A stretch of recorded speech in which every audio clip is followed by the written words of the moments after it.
جی حسن صاحب. جی سر، سوال یہ ہے کہ ہم دیکھتے ہیں برِ صغیر پاک و ہند کے اندر اہل سنت کے دو جو ہیں وہ مکاتب فکر ہمیں نظر آتے ہیں. ایک جو ہے وہ دیوبند مکتب فکر ہے اور دوسرا بریلوی مکتب فکر ہے.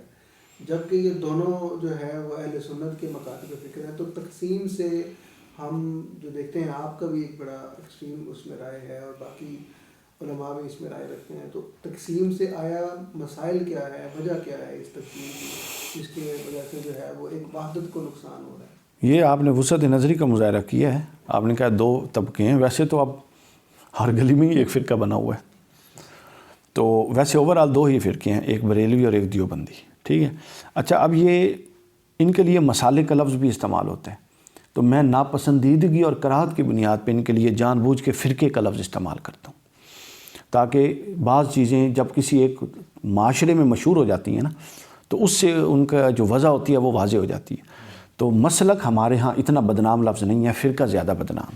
تو میں فرقہ اس لیے بولتا ہوں کہ اس پورے مکتب ان چیزوں سے جو میں کم از کم سمجھتا ہوں اپنی ناقص فکر میں، اس کے اندر جو کراہت پائی جاتی ہے اور اس کے اندر جو خامیاں پائی جاتی ہیں، ان کے اظہار کے لیے میں اس کے لیے فرقے کا لفظ بولتا ہوں. نقصان کیا ہوا جی بریلوی اور دیوبندی بننے سے؟ بہت بڑا نقصان ہوا. نہ بریلوی کا نقصان ہوا، نہ دیوبندی کا نقصان ہوا، اسلام کا اور مسلمانوں کا بہت نقصان ہوا. وہ کیا نقصان ہوا؟ سب سے بڑا نقصان یہ ہوا کہ سیرت نبی تقسیم ہو گئی. اب بریلویوں کے پاس سیرت کا کون سا پہلو ہے؟ سیرت کا معجزاتی پہلو ہے، افضلیت پر مبنی پہلو ہے. حضور علیہ الصلوۃ والسلام انگلی سے چاند کو توڑ دیتے تھے، آپ کی مبارک ہاتھوں سے انگلی سے پانی میں ڈالتے تھے تو پانی نکلتا تھا. ایک جناب چھاگل سے 1400 صحابہ اکرام وضو بھی کر لیتے تھے، غسل بھی کر لیتے تھے، پیاس بھی بجھا دیتے تھے. ٹھیک ہے. آپ جب کنکریوں کو اٹھاتے تھے تو وہ کلمہ پڑھ لیتی تھی، کلمہ پڑھنی شروع. سمجھ آئے؟ تو زہر آلود لقمہ اٹھایا تو اس نے بول کے بتا دیا کہ میرے اندر زہر ہے. یعنی جو افضلیت کا پہلو ہے بریلویوں کے پاس وہ سیرت ہے. دیوبندیوں کے پاس جو سیرت ہے وہ کون سا ہے؟ جو اس کا پورا بشری پہلو ہے. حضور عبادت کرتے تھے، راتوں کو جاگتے تھے، روزے رکھتے تھے، عبادات کرتے تھے، وہ جو عملی پہلو ہے وہ ان کے پاس ہے. اب نقصان کیا ہوا؟ دونوں پہلو امپورٹنٹ تھے. چونکہ جو افضلیت کا پہلو ہے یہ نبی کی ذات سے متعلق جو تکریم اور عقیدت کے جذبات ہے وہ ابھارتا ہے.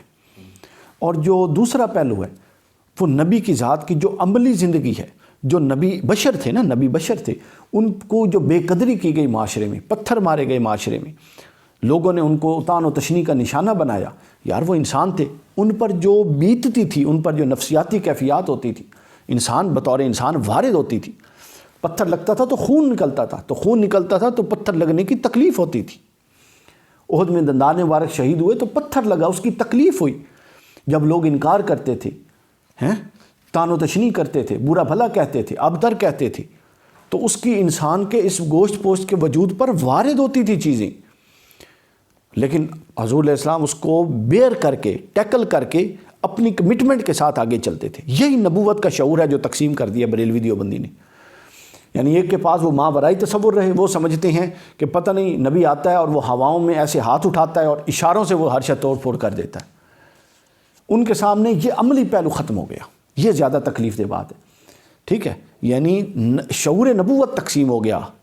شعور نبوت یہ ہے کہ ایک نبی کا جو افضلیت کا پہلو، دوسرا بشریت، اور بشریت کا پہلو سمجھنے کے حوالے سے بہت امپورٹنٹ ہے، اور ہمارے مکاتب، ہمارے طبقات میں وہ بالکل نگلیکٹ کر دیا.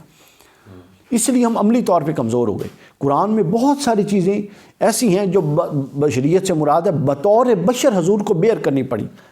اور حضور آئیڈیل مان ہی ہم نہیں سکتے، ہو ہی نہیں سکتے، اور حضور کا اسوہ حسنہ حسنہ نہیں ہو سکتا جب تک ہم بشری معاملات جو حضور پر وارد ہوئے اور اس پر جس طرح آپ نے ریئیکٹ کیا وہی تو ہمارے لیے نمونہ ہے.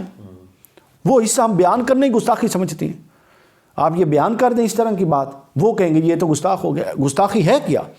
دیوبندی بریلوی مشرک، دیوبندی گستاخ. اس کا فلسفہ کیا ہے؟ اس کا فلسفہ یہ، انہوں نے عمل کی طرف آنا چھوڑ دیا. انہوں نے کہا جی چک کے رکھو کام. انہوں نے کیا کیا؟ انہوں نے فضیلت کی طرف آنا چھوڑ دیا. انہوں نے کہا جی نہیں، اپنے جیسا ثابت کرنا ہے. دونوں غلطی پہ ہیں اور دونوں برابر گمراہی پہ ہیں.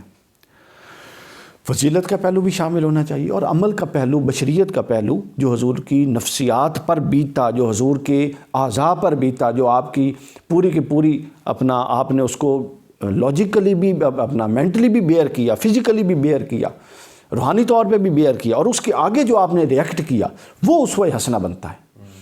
جب آپ ان چیزوں کو ماورائی سمجھ لیں گے اور یہ سمجھیں گے کہ نبی کو تو کوئی مسئلہ ہی نہیں ہوتا، اس کو تو پتھر لگتا ہے، تکلیف ہی نہیں ہوتی، وہ تو چونکہ اشاروں سے چاند توڑ دیتے، ٹھیک ہے نا۔ تو ہماری بچوں میں اس وقت شعور نبوت تقسیم ہے، جو دیوبندیوں کے بچے ہیں وہ اس طرف جا رہے ہیں، جو بریلویوں کے بچے ہیں وہ اس طرف جا رہے ہیں، ان دونوں کو ملانے کی ضرورت ہے۔ دیوبندی کے بچے میں جو ہے دیوبندی فکر کے علماء اللہ ماشاء اللہ ہر جگہ اچھے لوگ موجود ہیں جس کو کنسیپٹ کلیئر ہے، لیکن میں ایک عمومی طبقات کی بات کر رہا ہوں۔ اہل دیوبند کے ہاں اور اہل حدیثوں کے ہاں یہ چیز مشترک، اہل حدیث اور اہل دیوبند دوستوں کے ہاں کیا ہے، ان کے ہاں افضلیت کا پہلو ہے، مانا جاتا ہے، لیکن اس پر بات چیت زیادہ نہیں کی جاتی۔ اور بریلویوں کے ہاں یہ مثلیت کا یا بشریت کا یا جو عملی یہ جو اپنا پرو ایکٹیو ہونے کا پہلو ہے یہ مانا جاتا ہے، انکار نہیں ہے، لیکن اس پر بات کرنا گستاخی سمجھی جاتی ہے، حضور کے شایان نشان نہیں سمجھی جاتی۔ پتہ نہیں یہ گستاخی کہاں سے ان لوگوں نے بنا لی، حالانکہ یہ تو گستاخی نہیں ہے۔ حضور اسلام اللہ کے عبد ہیں، اللہ کے بندے ہیں، ہمارے نبی ہیں نا، اللہ کے تو نبی نہیں، اللہ کے تو بندے ہیں، اللہ کے نبی بھی ہیں، بندے بھی ہیں، ٹھیک ہے نا۔ لیکن ہمارے لیے وہ آقا و مولا کی حیثیت رکھتی ہیں، اللہ کے لیے وہ نبی ہو کے بندے کی حیثیت رکھتی ہیں، اللہ حاکم ہے، وہ محکوم ہے۔ تو لہٰذا اللہ نے جہاں پر اپنے نبی کو گائیڈ کیا، جن معاملات میں حضور کی تربیت فرمائی اور حضور نے پھر آگے امت کی تربیت فرمائی، یہ لوگ جو دیوبندیاں یہ ان کو لے کر پوری شخصیت ڈرا کر لیتے ہیں، اور یہ جو بریلوی ہیں یہ ان کو اٹھانا اور ان کو لینا ہی گستاخی سمجھتی، حالانکہ وہ قرآن مجید کے اندر موجود ہے، ٹھیک ہے۔ اور جو دیوبندی ہیں وہ جو افضلیت کے پہلو بتائے ہیں کہ نبی سے آگے ایک قدم بڑھاؤ گے، نبی کے آگے آواز اونچی کرو گے، تمہاری ہر شے تباہ و برباد ہو جائے گی، یہ اس کو بیان کرنا اس کی ضرورت نہیں سمجھتے، اس کی اہمیت نہیں سمجھتے۔ تو گویا بریلوی اور دیوبندی کی تقسیم سے شعور نبوت تقسیم ہو گیا، اور جو شعور نبوت چاہیے تھا وہ شعور نبوت اس وقت میسر نہیں ہے، اور وہ شعور نبوت یہ ہے کہ حضور السلام کی افضلیت کا پہلو، کہ آپ کس طرح اللہ نے آپ کو جمادات، نباتات، حیوانات اور انسانات اور ملائکہ اور عالم افلاک پر تصرفات دیے ہوئے تھے، اس کو بھی مانا جائے۔ اور جو حضور علیہ السلام بطور بشر بیئر کرتے رہے مکہ کی وادیوں میں، جب آپ کے دوستوں کو زمین پہ لٹایا جاتا تھا اور اس وقت آپ ظاہری طور پہ قوت میں نہیں تھے، آپ اس کو بیئر کرتے تھے، صبر کرتے تھے، اور وہ صبر پورا کا پورا جسم پر وارد ہوتا تھا، اس کے اثرات ہوتے تھے، لیکن نفسیاتی طور پہ نبی اتنا مضبوط ہوتا ہے کہ اس کو آگے بہترین انداز میں ریئیکٹ کرتا ہے۔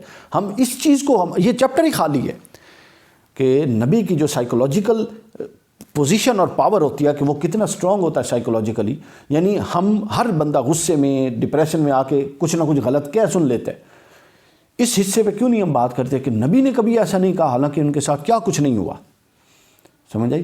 اوجری ڈال دی گئی سجدے کی حالت میں، اس سے بڑی بے قدری کیا ہو سکتی ہے، ٹھیک ہے۔ لیکن کیا ہوا، آپ نے آگے سے کیا ریئیکٹ کیا، وہ آپ کی سیرت کا ایک بنیادی جزو ہے۔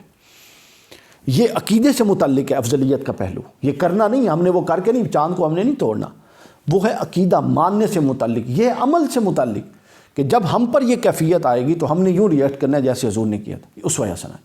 تو گویا بریلوی اور دیوبندی کی تقسیم سے میں نے کوشش کی ہے اس کو کھول کے سمجھا سکوں، دیوبندی اور بریلوی کی تقسیم سے شعور نبوت تقسیم ہو گیا، اور وہ آج تک تقسیم چلا رہا ہے، اور یہ بہت بڑا نقصان ہے، دین کو بہت بڑا نقصان ہے جو بر صغیر پاک و ہند میں خاص طور پہ، اور اگر ان دونوں طبقوں کے فرقوں کے اثرات دنیا میں کہیں بھی ہیں تو وہاں پر یہ چیز پائی جاتی ہے۔